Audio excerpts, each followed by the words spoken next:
اس وقت میں موجود ہوں زاہد شریف صاحب کے ساتھ جو سابقہ ہاکی چیمپئن ہیں، ہاکی پلیئر ہیں۔ اس دوران ان کی ایک پریس کانفرنس ہوتی ہے جس میں یہ اعلان کرتے ہیں کہ میں اپنے گھر کے اخراجات جو ہے وہ برداشت نہیں کر پا رہا اور میں نے یہ سوچا ہے کہ میں اپنا ایک گردہ بیچ دوں۔ کئی اعزازات سبز ہلالی پرچم کے لیے جیت کر لائے ہیں، پاکستان کا سر فخر سے بلند کیا، لیکن آج یہ ہاکی پلیئر جو ہیں وہ اپنے گھر کے اخراجات بھی برداشت کرنے کے قابل نہیں ہیں۔ گردہ بیچنے میں یہ ہے کہ چلو دو گردے ہیں نا، ایک گردہ بیچ دوں گا، کوئی 10-20 لاکھ روپے مجھے کوئی نہ کوئی دے ہی دے گا۔ بیماری کی وجہ سے میں ارلی ریٹائرمنٹ لے لی تھی، میں پیرالائز ہو گیا تھا، ہارٹ اٹیک ہو گیا تھا۔ ہمارے جیسے سفید پوش جتنے بھی لوگ ہیں وہ پہلی یکم تاریخ آنے سے ڈرتے ہیں کہ یکم تاریخ آئے گی تو پھر یہ سارے کام کرنے پڑیں گے۔ گھر کی چیزیں بیچتا ہوں یا کسی سے ادھار لیتا ہوں، قرض لیتا ہوں، تو وہ جون سا اس سے گھر کا گزارا ہو رہا ہے میرا۔ کوئی میری داد رسی کرے تاکہ میں اپنے پاؤں پہ کھڑا ہو جاؤں، کفالت میں اپنے بچوں کی کر سکوں۔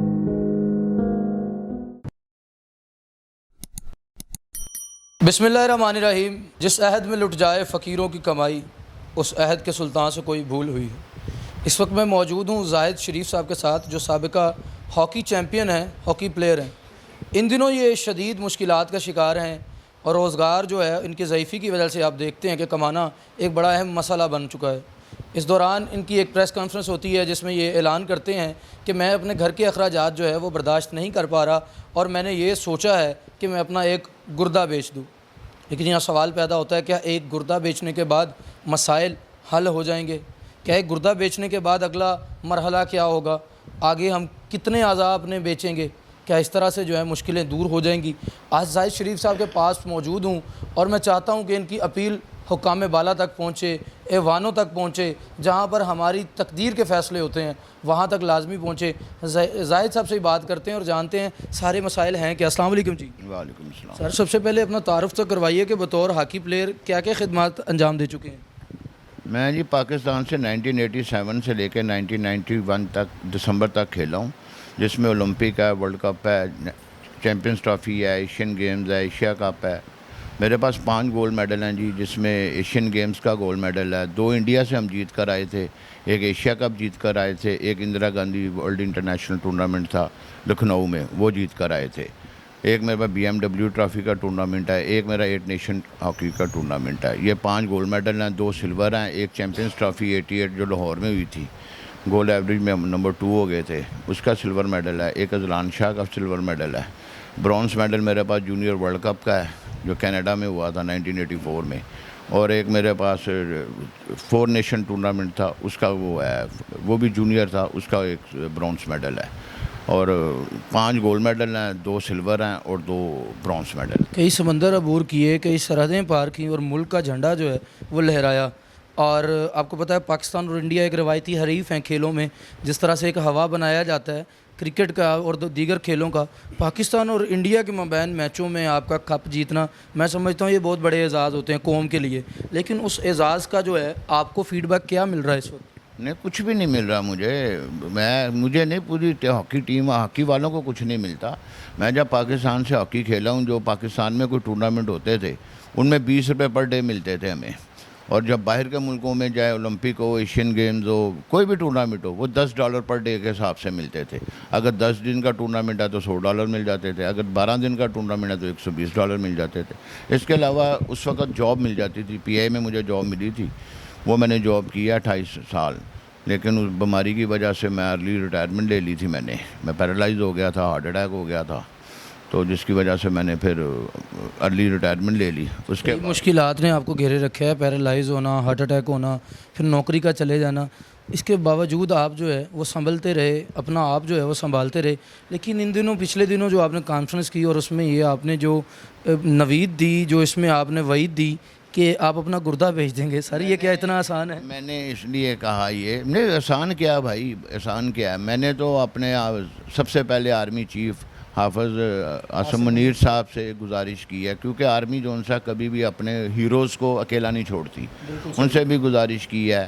اپنا صدر پاکستان آصف علی زرداری صاحب سے بھی اپیل کی ہے، شہباز شریف صاحب سے بھی اپیل کی ہے، محترمہ مریم نواز صاحبہ سے بھی اپیل کی ہے کہ میری داد رسی کی جائے۔ میرے پہ اب قرض بڑا چڑھ گیا ہے، قرض بھی میں نے اتارنا ہے، کیونکہ قرض تو شہیدوں کو معاف نہیں ہے، تو میں تو بڑا گناہ گار آدمی ہوں، تو میں اپنا قرض اتاروں گا، جو تھوڑے بہت پیسے بچیں گے میں کوئی چھوٹا موٹا کوئی کاروبار کر کے اپنی زندگی کی کفالت، بچوں کی کفالت جو ان سی ہے وہ کر سکوں میں۔ گردہ بیچنے سے تو اتنے پیسے نہیں آئیں گے۔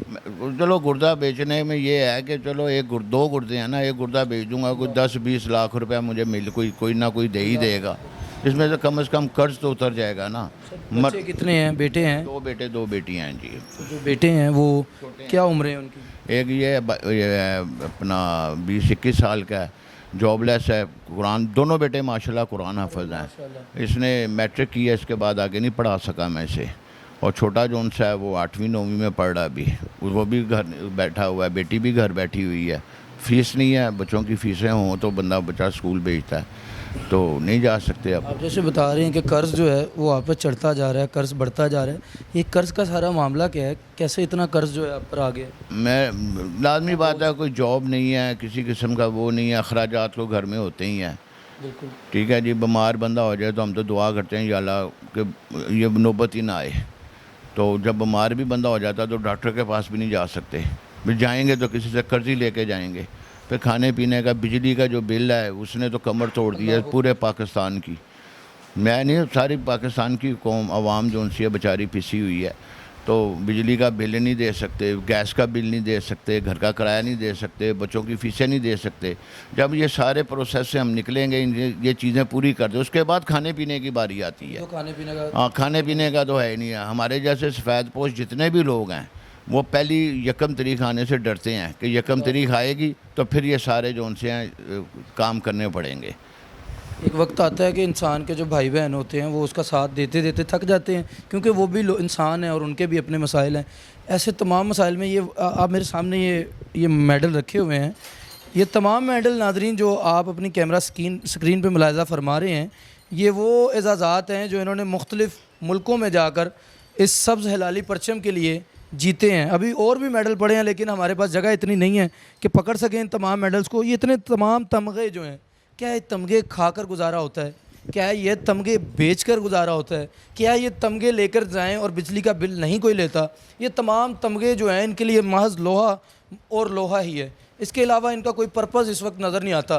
ایک طرف میں دیکھتا ہوں پاکستان کرکٹ بورڈ کے جو چیئرمین ہیں وہ اعلان کرتے ہیں کہ 1 کروڑ پہ آپ کو انعام دیا جائے گا اگر ورلڈ کپ جیت کے لائیں، آپ کو حج کروایا جائے گا، آپ کو عمرے، اور آپ کو یہ لگژری لائف۔ کیا ہاکی کے پلیئر انسان نہیں ہیں؟ کیا وہ پاکستانی نہیں ہیں؟ کیا ان کے اخراجات اور ان کی ضروریات نہیں ہیں؟ ان تمام سوالوں کے جواب کے ہم منتظر ہیں۔ اور ساتھ ہی ساتھ زاہد صاحب نے بتایا کہ ان کے 2 بچے ہیں، 2 بیٹے ہیں، جن میں سے ایک ابھی چھوٹا ہے اور دوسرا جو ہے 22 سال کا ہے اور بے روزگار ہے۔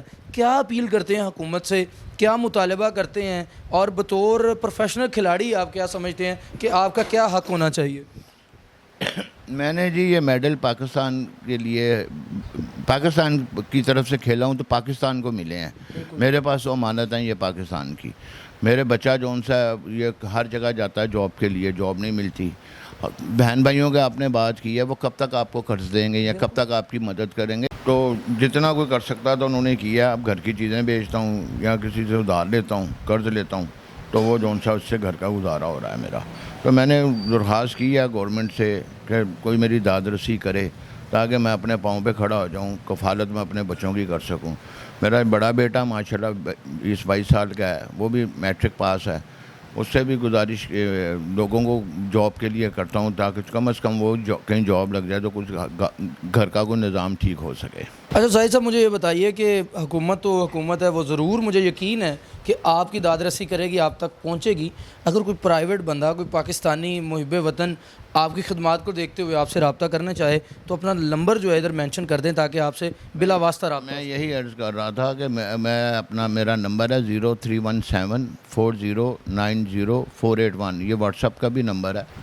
بالکل جی، یہ تمام تر گفتگو زاہد شریف صاحب کی آپ نے سنی اور ان کا تعارف اتنا ہی کافی ہے کہ یہ کئی اعزازات سبز ہلالی پرچم کے لیے جیت کر لائے ہیں، پاکستان کا جھنڈا بلند کیا، پاکستان کا سر فخر سے بلند کیا، لیکن آج یہ ہاکی پلیئر جو ہیں وہ اپنے گھر کے اخراجات بھی برداشت کرنے کے قابل نہیں ہیں، چونکہ یہ ضعیف ہیں اور ان کا جسمانی طور پر اتنی قوت نہیں ہے کہ یہ باہر جا سکیں اور مزدوری کر سکیں یا کوئی کاروبار یا کوئی کام کر سکیں، اتنے پیسے بھی موجود نہیں ہیں. انہوں نے اپیل کی ہے حکومت وقت سے کہ وہ ان کی طرف جو ہے وہ نظر ثانی کریں. ان کے گھر کے اخراجات، ان پر جو قرض ہے وہ صدقات، خیرات، عطیات سے نہیں بلکہ معاوضے سے، بلکہ وظیفے سے، جو کہ ان کا حق ہے کیونکہ انہوں نے پاکستان کو سرو کیا ہے. یہ ایک نیشنل ہیرو ہیں. ان کی داد رسی کی جائے، ان تک پہنچا جائے. کہتے ہیں نا کہ تقدیر کے قاضی کا یہ فتویٰ ہے ازل سے، ہے جرم ضعیفی کی سزا مرگ مفاجات. اجازت دیجیے اپنے میزبان شارق علی کو پائنیئر ورلڈ نیوز سے. اللہ نگہبان.